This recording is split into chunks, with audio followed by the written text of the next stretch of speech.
أعوذ بالله من الشيطان الرجيم.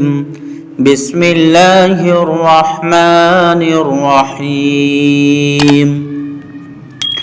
وإذ يرفع إبراهيم القواعد من البيت وإسماعيل ربنا تقبل منا إنك أنت السميع العليم. ربنا واجعلنا مسلمين لك ومن ذريتنا أمة مسلمة لك وأرنا مناسكنا وتب علينا إنك أنت التواب الرحيم. ربنا وابعث فيهم رسولا منهم يتلو عليهم آياتك ويعلمهم الكتاب والحكمة ويزكيهم إنك أنت العزيز الحكيم. ومن يرغب عن ملة إبراهيم إلا من سفه نفسه ولقد اصطفيناه في الدنيا وإنه في الآخرة لمن الصالحين. إذ قال له ربه أسلم قال أسلمت لرب العالمين. ووصى بها إبراهيم بنيه ويعقوب يا بني إن الله اصطفى لكم الدين فلا تموتن إلا وأنتم مسلمون. أم كنتم شهداء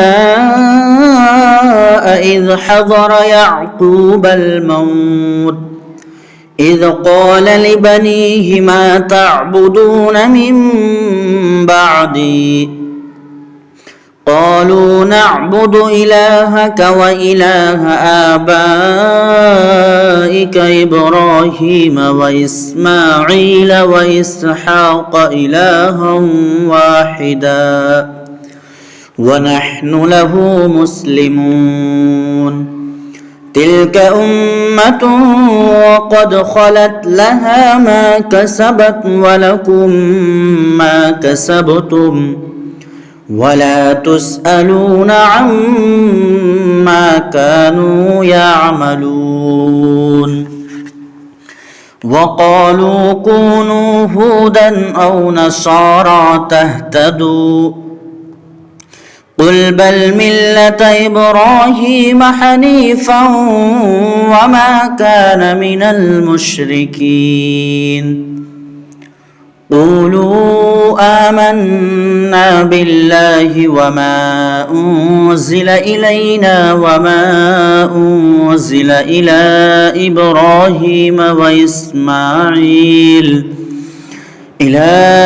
إبراهيم وإسماعيل وإسحاق ويعقوب والأسباط وما أوتي موسى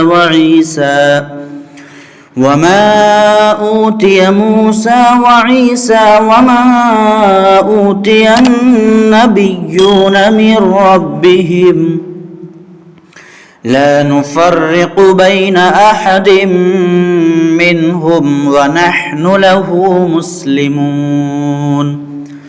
فإن آمنوا بمثل ما آمنتم به فقد اهتدوا وإن تولوا فإنما هم في شقاق فسيكفيكهم الله وهو السميع العليم. صبغة الله ومن أحسن من الله صبغة ونحن له عابدون. قل أتحاجوننا في الله وهو ربنا وربكم ولنا أعمالنا ولكم أعمالكم ونحن له مخلصون أم تقولون إن إبراهيم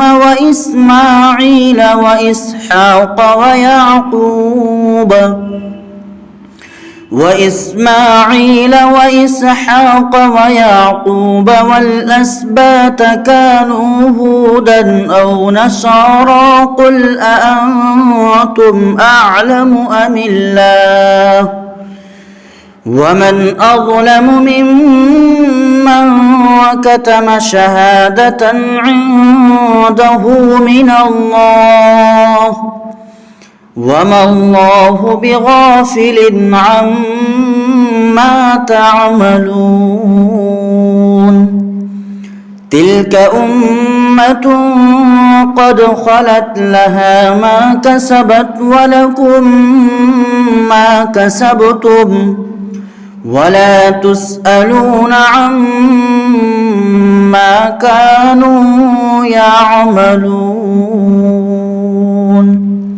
صدق الله العظيم.